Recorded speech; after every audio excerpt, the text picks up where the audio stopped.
Hi welcome to Telugu update channel. ప్రస్తుతం తెలంగాణలో బీసీలకు 42% రిజర్వేషన్ అమలు విషయంపై పెద్ద చర్చ నడుస్తుంది. ఎందుకు ఈ చర్చ? స్వాతంత్రం వచ్చి 75 సంవత్సరాలైంది. అప్పట్లో లేని ప్రేమ బీసీలపై ఎందుకు ఇంత ప్రేమ? ఇటు కాంగ్రెస్ కానీ, ఇటు బీజేపీ కానీ, ఇటు బీఆర్ఎస్ కానీ, అదేవిధంగా తీన్మార్ మల్లన్న కానీ, ఎమ్మెల్సీ కవిత కానీ, సో వీళ్ళంతా కానీ కూడా బీసీలపై ఎందుకంత ప్రేమ చూపిస్తున్నారు? ఇన్ని రోజులు బీసీలు గుర్తుకు రాలేదా? 42% గుర్తు రాలేదా? అప్పుడు మీరు పరిపాలించినటువంటి 10 ఏళ్ళు బీఆర్ఎస్ పరిపాలించింది. దానికి ముందు స్వాతంత్రం వచ్చిన తర్వాత 50 ఏళ్ళు కాంగ్రెస్ పరిపాలించింది. ఈ 75 సంవత్సరాల్లో బీసీల గురించి పట్టించుకొని వాళ్ళు ఇప్పుడు 42% గురించి మాట్లాడుతున్నారు. ఈ 42% ఏంటంటే విద్యలో కానీ, వైద్యలో కానీ, స్థానిక సంస్థల ఎలక్షన్స్ ఎప్పుడు జరిగినా కానీ కూడా 42% రిజర్వేషన్ అమలు చేసి తీరుతామని కూడా కాంగ్రెస్ ప్రభుత్వం చెప్పడం జరిగింది.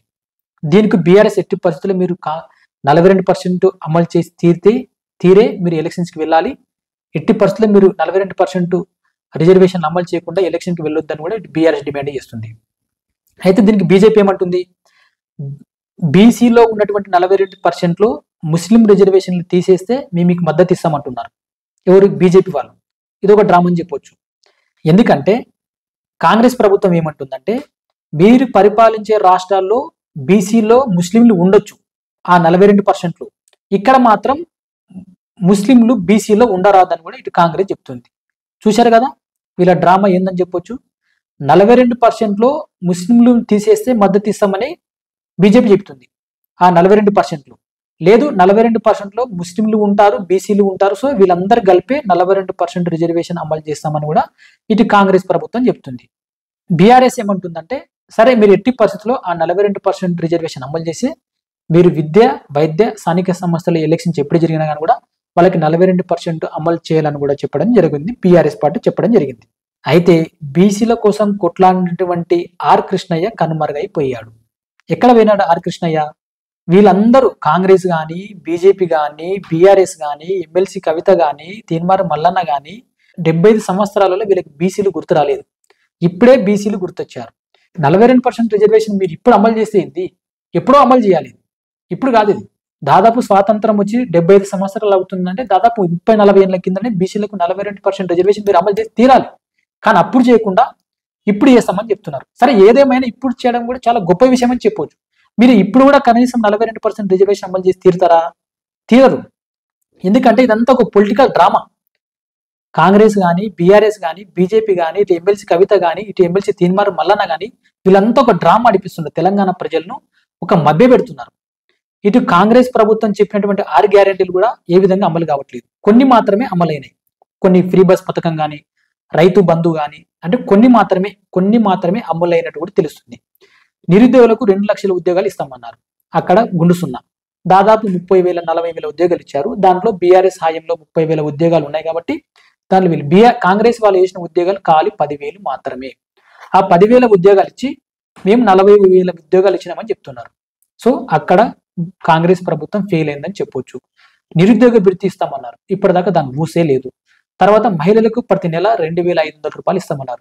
అది ఇప్పటిదాకా ఊసే లేదు. సో ఇవన్నీ వీళ్ళు చెప్పినటువంటి 6 గ్యారెంటీలు అమలు చేయకుండా ఈ బీసీలకు 42% రిజర్వేషన్ అందరి ముందర తెచ్చి పెట్టిండ్రు. సో వీళ్ళు చెప్పినటువంటి 6 గ్యారెంటీలన్నీ పక్కకు పోయినాయి. ఈ బీసీలకు 42% రిజర్వేషన్లు అందరి ముందుకు వచ్చాయి. సో దీనిపైన తెలంగాణలో అందరూ కూడా యుద్ధం నడుస్తుందని చెప్పొచ్చు. దీంతోడు బీసీలకు 42% రిజర్వేషన్ ఎట్టి పరిస్థితుల్లో మీరు అమలు చేసి తీరాలంటూ కూడా ఈ మధ్య కాలంలో ఆగస్టు 4వ తేదీ నుంచి 7వ తేదీ వరకు కూడా కవిత ఇందిరా పార్క్ లో 72 గంటల పాటు నిరాహార దీక్ష చేస్తాంట. ఈ దీక్ష బీసీల కోసం మీరు చేస్తట్టయితే మీ నాన్న కేసీఆర్ కూడా రావాలి. అప్పుడే దీనికి మద్దతు భారీగా పెరుగుతుంది. మీ పార్టీకి అదేవిధంగా తెలంగాణ రాష్ట్ర ప్రజలకు కూడా ఎంతో న్యాయం చేసినట్టు అవుతుంది. సో మీ నాన్న వస్తాడా? మీరు ఒక్కరే వస్తారా? లేకపోతే బీఆర్ఎస్ పార్టీ వాళ్ళు కూడా వస్తారా? లేకపోతే ఓన్లీ తెలంగాణ జాగృతి పార్టీ మాత్రమే ఈ నిరాహార దీక్షలో పాల్గొంటుందా అనేది కూడా పెద్ద ఎత్తున తెలంగాణ ప్రజల్లో చర్చ అయితే నడుస్తుంది.